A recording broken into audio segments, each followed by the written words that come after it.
한 초등학교 앞에서 자녀를 학교에 데려다 주던 한인 여성이 연방 이민세관 단속국 요원들에 의해 체포됐습니다.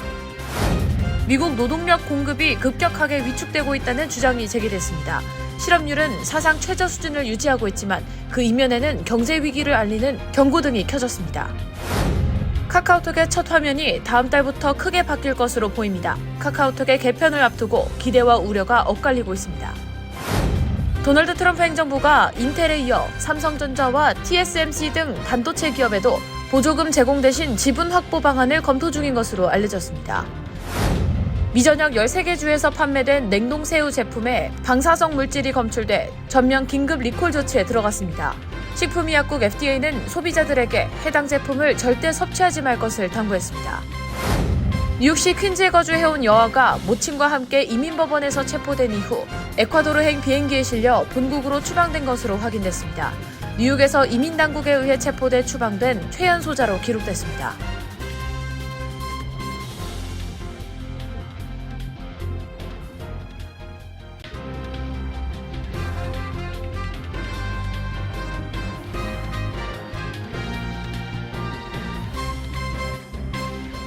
여러분 안녕하십니까? KBTV 뉴스9 이장원입니다. 한 초등학교 앞에서 자녀를 학교에 데려다 주던 한인 여성이 연방이민세관 단속국 요원들에 의해 체포됐습니다. 여성은 오타임에서 구치소에 구금됐는데요. 이번 체포는 학생들이 등교하는 시간대여서 논란이 커지고 있습니다. 트럼프 행정부는 이민 단속 체포에 민감한 장소 관련 지침을 폐지함에 따라 지역 안전 및 정책에 대한 우려가 커지고 있습니다. 첫 번째 소식 전장 기자가 전해드립니다. 국토안보부에 따르면 ICE 요원들이 샌디에고 카운티 출라비스타의 카마레나 초등학교 앞에서 유경진 씨를 체포했습니다. 목격자들은 ICE 요원들이 경광등을 켠 차량을 타고 유경진 학부모의 차를 세우고 수갑을 채웠다고 증언했습니다.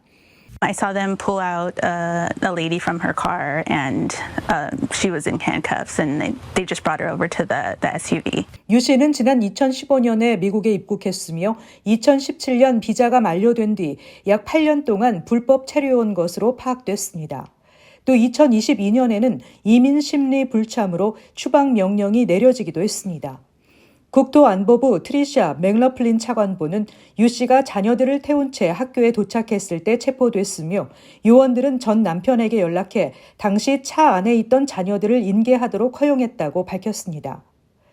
마이클 인순사 출라 비스타시 의원은 아이들과 학부모들이 지켜보는 앞에서 군복 차림 요원들이 총기를 든 채 체포한 것은 불필요하게 의도적이고 충격적인 방식이라며 비자 만료가 전부라면 굳이 이런 방식으로 공포심을 조성할 이유가 없다고 비판했습니다. 연방당국은 유 씨가 범죄 전력이 없다고 확인했습니다. We understand if there's a criminal intent, if there's someone that's committed a violent crime, why on God's great green earth would you do it in front of children? 트럼프 행정부는 대규모 추방 정책을 추진하며 체류 자격이 만료된 이들까지 적극적으로 단속하고 있습니다. 실제로 출라비스타에서 ICE가 체포된 인원은 올해 30명으로 지난해 9명, 2023년 4명에 비해 크게 늘었습니다. 올해 체포자 가운데 40%만 전과가 있었고 나머지는 범죄 기록이 없는 것으로 나타났습니다. 지역사회 지도자들은 이번 사건이 이민자 가정과 어린이들에게 심각한 트라우마를 남겼다고 지적했습니다. 올해 초 트럼프 행정부는 학교, 교회, 병원 등의 장소에서의 체포를 억제했던 2011년 민감한 장소 지침을 폐지했습니다. 이러한 제한이 해제됨에 따라 ICE는 이제 사법영장 없이는 사적 또는 제한구역에 진입하지 않는다는 조건 하에 공공도로와 학교 인근 지역에서 체포할 수 있는 자유가 더 커진 것입니다. KBTV 뉴스 전상입니다. 경제 성장의 중추는 고용 상황이라고 합니다. 그런데 미국 노동력 공급이 급격하게 위축되고 있다고 주장이 제기됐습니다. 실업률이 역사적인 저점에 머물고 있지만 수면 아래에는 경제 위기를 경고하는 적신호가 켜졌습니다. 자세한 소식 전장 기자가 전해드립니다. 미국 경제 생산의 70%가 민간 소비에서 창출됩니다. 월가와 워싱턴이 일제히 고용 지표에 시선을 집중하는 것도 이런 이유 때문입니다. 헤드라인 실업률은 4.2%로 2023년 기록적인 저점에서 완만하게 상승했지만 여전히 바닥권이라는 의견에 힘이 실리고 있습니다. 이와 함께 수면 아래 통계 수치가 미국에 심각한 경제 위기 신호를 보내고 있다는 주장이 나왔습니다. 리트홀츠 웰스 매니지먼트의 켈리 콕스 수석 시장 전략가는 일하고 있거나 일자리를 찾고 있는 근로 연령 미국인 수를 측정하는 공식 노동력이 깊은 경제 위기 상태에서나 볼 수 있는 수준으로 줄어들고 있다고 밝혔습니다. 실제로 가용 노동력 공급이 최근 3개월 연속 감소했는데 이는 지난 2011년 이후 처음 발생한 일입니다. 노동력의 총 인원이 4월에서 7월 사이 79만 명 감소한 것으로 나타난 것입니다.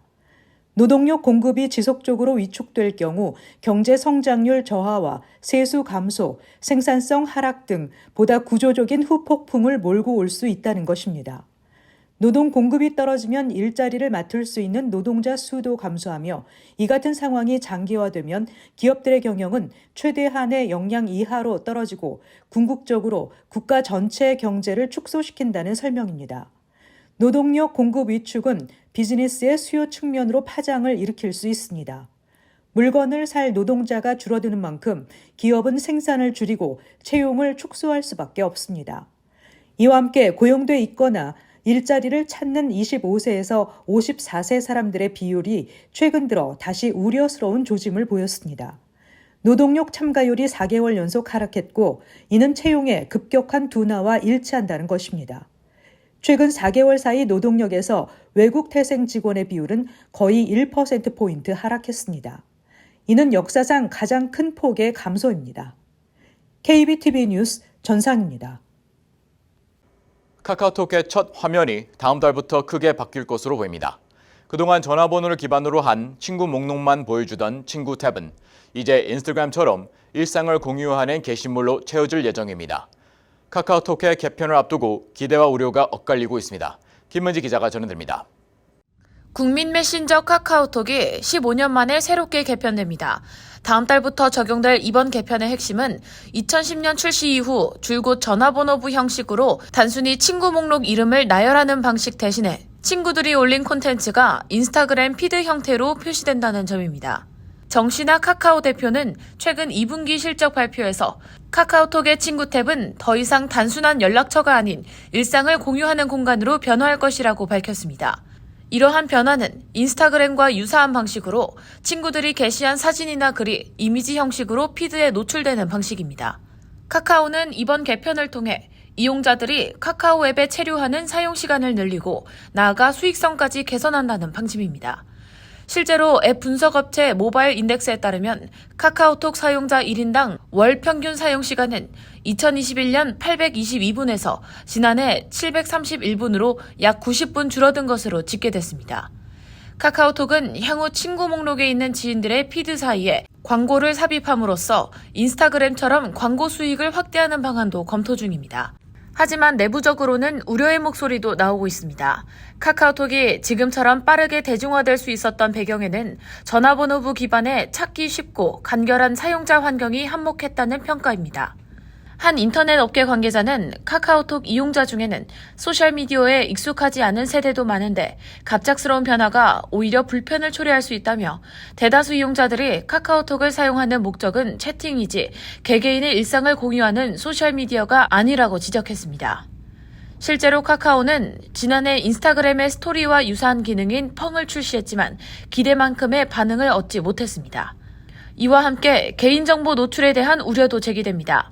인스타그램은 팔로우를 기반으로 하고 있어 선택적으로 게시물을 공개할 수 있지만 카카오톡은 전화번호 저장만으로 자동 친구 등록이 되는 구조이기 때문입니다.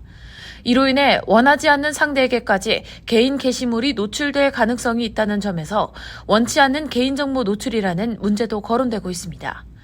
이에 대해 카카오 측은 서비스 개편 이후에도 사용자들의 의견을 수렴해 지속적으로 개선해 나갈 계획이라고 밝혔습니다. KBTV 뉴스 김은지입니다. 도널드 트럼프 행정부가 반도체 법상 보조금을 활용해 인텔 지분 확보를 추진 중인 가운데 삼성전자와 대만 TSMC 등 다른 반도체 기업에도 같은 방식을 적용하는 방안을 검토 중인 것으로 알려졌습니다. 이는 대기업에 대한 미국의 영향력 확대라는 새로운 시대를 열게 될 것이라는 진단입니다. 현실화하면 글로벌 반도체 업계에 파장이 불가피할 것으로 보입니다. 전장 기자가 전해드립니다. 하워드 러트닉 상무부 장관은 CNBC 인터뷰에서 트럼프 대통령은 미국이 거래에서 실질적 이익을 얻어야 한다고 본다며 왜 1,000억 달러 규모의 기업에 돈을 줘야 하는가? 우리는 약속한 보조금을 지급하되 그 대가로 지분을 받아 미국 납세자들에게 혜택을 돌릴 것이라고 말했습니다. 로이터 통신도 하워드 러트닉 상무부 장관은 삼성전자, 마이크론, TSMC 등 미국 내 공장 건설과 투자를 진행 중인 반도체 기업들을 상대로 조 바이든 전임 행정부 시절 약속된 정부 보조금 제공과 맞바꿔 지분을 확보하는 방안을 모색하고 있다고 보도했습니다. 미국 정부에 지분을 넘기고 싶지 않다면 보조금을 포기해야 할 수 있는데 이 경우 기업들의 순이익 전망과 투자 계획도 차질을 빚을 수 있습니다. 트럼프 행정부가 인텔 지분 10%를 확보할 경우 최대 주주가 될 수 있지만 러트닉 장관은 경영권에 개입하지는 않을 것이라고 선을 그었습니다. 그러나 이 같은 조치는 전례가 없는 것이며 대기업에 대한 영향력 확대라는 새로운 시대를 열게 될 것이라는 지적이 나오고 있습니다. 로이터는 마이크론은 인텔에 이어 반도체법 보조금을 가장 많이 받는 미국 기업이며 삼성전자와 TSMC 역시 주요 수혜 대상이라며 이번 검토는 미국 정부가 반도체 산업에 대한 직접적 영향력을 확대하려는 움직임이라고 분석했습니다. 올해 6월에도 비슷한 조치가 있었는데 트럼프 정부는 일본 제철에 US 스틸 인수 승인 조건으로 황금줄을 확보해 주요 경영 결정의 거부권을 행사할 수 있게 됐습니다. KBTV 뉴스 전상입니다. 미 전역 13개 주에서 판매된 냉동새우 제품에 방사성 물질이 검출돼 리콜 조치에 들어갔습니다. 제품을 판매한 워마트 측은 해당 제품을 즉시 리콜 조치한다고 밝혔고 식품의약국 FDA 역시 소비자들에게 해당 제품을 절대 섭취하지 말 것을 당부하고 나섰습니다. 김은지 기자가 전해드립니다. 식품의약국 FDA는 인도네시아에서 수입된 냉동 튀김새우 샘플 및 운송 컨테이너에서 세슘 137이 검출됐다고 밝혔습니다. 이에 따라 FDA는 월마트에서 판매된 그레이트 밸류 브랜드의 냉동새우 3개 제품군을 전량 회수하라고 월마트에 지시했습니다. 세슘 137은 핵폭발, 핵실험, 원자로 작동, 핵사고 등 핵 분열 시 생성되는 대표적인 방사성 동위원소로 알려져 있습니다. 반감기는 약 30년이며 식품 등으로 섭취할 시 장기적인 피폭 위험이 있습니다. FDA는 해당 새우 제품에서 검출된 세슘 137 수치가 기준치 이하로 즉각적인 건강 피해를 유발할 수준은 아니지만 장기간 반복적으로 노출될 경우 암 발병 위험률을 높이고 DNA를 손상시키는 등 건강에 영향을 줄 수가 있어 예방 차원에서 제품 소비를 중단하고 리콜 조치하는 것이 바람직하다고 판단했습니다. FDA는 이와 관련해 인도네시아 식품업체가 가공한 제품과 수출 컨테이너를 계속해서 조사 중입니다. 세관 국경보호국은 로스앤젤레스, 휴스턴, 마이애미, 조지아주 등에 도착한 선정물에서 공통적으로 세슘 137이 검출됐다고 밝혔습니다. 이에 따라 관련 컨테이너 및 제품들은 미국 입국이 거부됐습니다. 하지만 당국은 뒤늦게 오염 경고 이전에 선정물 일부가 월마트에 납품된 사실을 확인했고 월마트는 즉각 해당 제품들에 대한 리콜을 시행했습니다. 리콜 대상은 그레이트 밸류 브랜드의 냉동 생새우로 모두 유통기한이 2027년 3월 15일로 표시돼 있습니다. 해당 제품은 알라바마, 아칸소, 플로리다, 조지아, 켄터키, 루이지애나, 미주리, 미시시피, 오하이오, 오클라호마, 펜실베니아, 텍사스, 웨스트버지니아 등 13개 주에서 판매된 것으로 확인됐습니다. 월마트와 FDA는 최근 해당 제품을 구매한 소비자는 제품을 절대 섭취하지 말고 폐기하거나 가까운 월마트 매장에서 환불하라고 안내했습니다. KBTV 뉴스 김은지입니다. 뉴욕시 퀸즈에 거주해온 여아가 모친과 함께 이민 법원에서 체포된 이후 에콰도르행 비행기에 실려 본국으로 추방된 것으로 확인됐습니다. 이는 뉴욕에서 이민 당국에 의해 체포돼 추방된 최연소자로 기록될 전망입니다. 김은지 기자가 전해드립니다. 뉴욕시 퀸즈에 거주해온 여아가 모친과 19세 오빠와 함께 지난주 뉴욕 이민법원을 찾았다가 연방이민세관 단속국에 의해 체포돼 구금됐습니다. 연방당국은 여아와 모친은 에콰도르로 추방됐다고 밝혔으며 19세 오빠 역시 이들과 비슷한 절차로 곧 추방될 것이라고 전했습니다. 여아는 뉴욕시 퀸즈에 위치한 공립학교에 재학 중이었으며 이로 인해 퀸즈 지역사회에는 개학을 앞두고 불안감이 감돌고 있습니다. 이번 사건은 트럼프 대통령의 강경 이민 정책 시행 이후 18세 미만 아동이 뉴욕시에서 아이스 요원들에 의해 체포된 첫 사례이자 추방된 최연소자로 기록됐습니다. 아이의 모친은 이민법 절차에 맞춰 법원에서 정해준 정기 출석일에 로어 맨해튼 26 연방청사를 방문했다가 현장에서 연방이민세관 단속국에 의해 구금됐습니다. 이후 모친과 여아는 텍사스 구금시설로 보내졌고 19세 아들은 뉴저지 구금시설로 이송됐으며 현재 모친과 여아만 본국인 에콰도르로 송환됐습니다. 여아는 퀸즈 PS89 호세 파랄타 드리머스 스쿨에 재학 중이었으며 가을 학기 개학을 앞두고 있었습니다. 멜리사 아빌레스 라모스 뉴욕시 교육감은 성명을 통해 그 어떤 아동이나 가족도 자신이 속한 공동체에서 쫓겨나거나 숨어 지내도록 강요받아서는 안 된다며 뉴욕시 공립학교 소속 학생들은 불안감 없이 안전하고 존중받는 교육 환경에서 새 학기를 준비해야 한다고 강조했습니다. KBTV 뉴스 김은지입니다. 초대형 허리케인 에린이 동부 해안을 향해 북상하면서 뉴욕과 인근 지역 해안에도 간접적인 영향을 줄 것으로 보입니다. 노스캐롤라이나 아우터뱅크 지역에는 최고 15피트, 약 4.6m에 달하는 파도주의보로 주민 대피령이 내려졌고 뉴저지와 매사추세츠 등지에는 일부 해변이 폐쇄됐습니다. 에린의 경로는 해안에 직접 상륙하지는 않지만 북쪽으로 방향을 틀며 버뮤다와 미 동부 해안 사이를 지나게 됩니다. 뉴욕시 해변을 비롯해 저지쇼어, 롱아일랜드 남쪽 해안에서는 위험한 이한류와 최대 12피트에 이르는 높은 파도, 해안 침식, 국지적인 범람, 시속 20에서 40마일의 강풍이 예상됩니다. 기상당국은 주민들에게 주의를 당부했습니다. 도널드 트럼프 대통령이 멕시코발 이민 방지를 위해 국경지대 철제 장벽에 검은 페인트를 칠하라는 명령을 내렸습니다.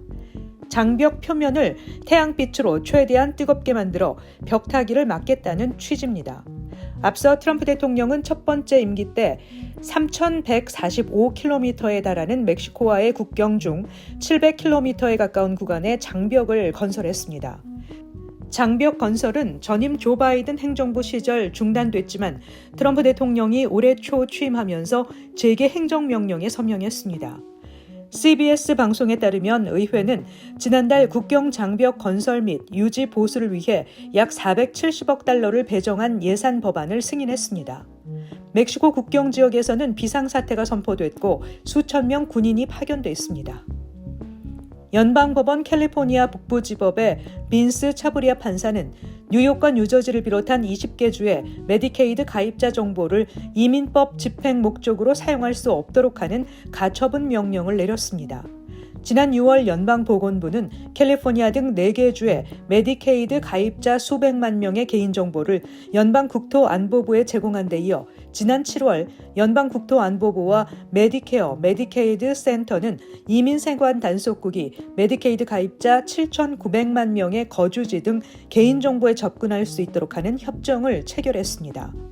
이에 뉴욕 등 민주당 성향 20개 주는 연방보건복지부와 국토안보부를 제소했고 이에 재판부가 메디케이드 가입자 개인정보를 이민당국에 공유하는 것을 일시 금지하는 가처분 명령을 내린 것입니다. 연방주택도시개발국이 모든 부처 서비스에서 영어만을 사용하는 잉글리시 올리 정책을 전격 시행합니다. 이는 도널드 트럼프 대통령이 지난 3월 서명한 행정명령에 따라 영어를 미국의 공식 언어로 지정한 데 따른 후속 조치입니다. 이에 따라 웹사이트와 사무실의 다국어 안내문을 전면 철거하고 앞으로 모든 자료를 영어로만 제작할 계획입니다. 기존 통역 서비스 계약도 재검토에 들어갑니다.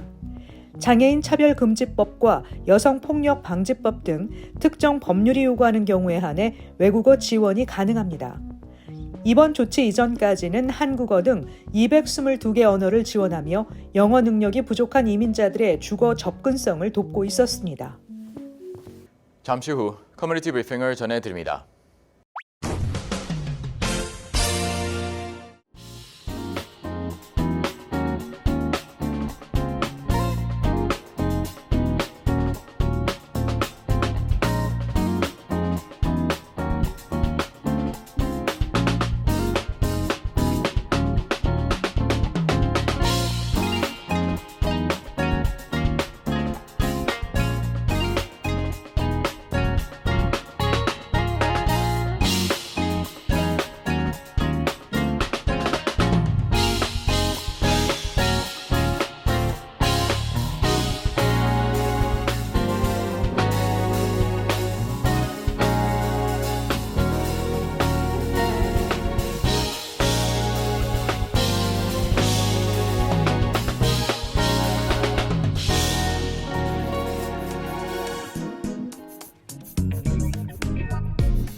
이어서 환율과 증시 전해드립니다.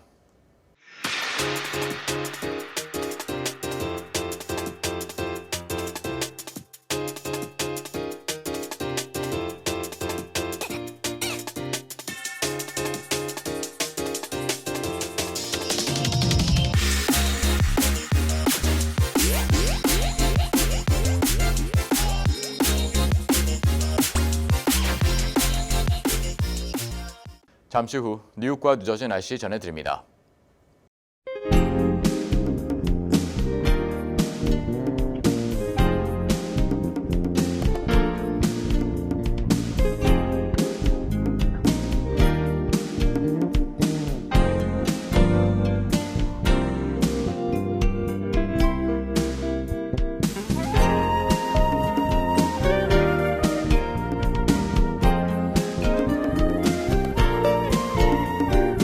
이상으로 KBTV 뉴스9 마칩니다. 오늘도 시청해주셔서 감사합니다. 편안한 밤 보내시 바랍니다.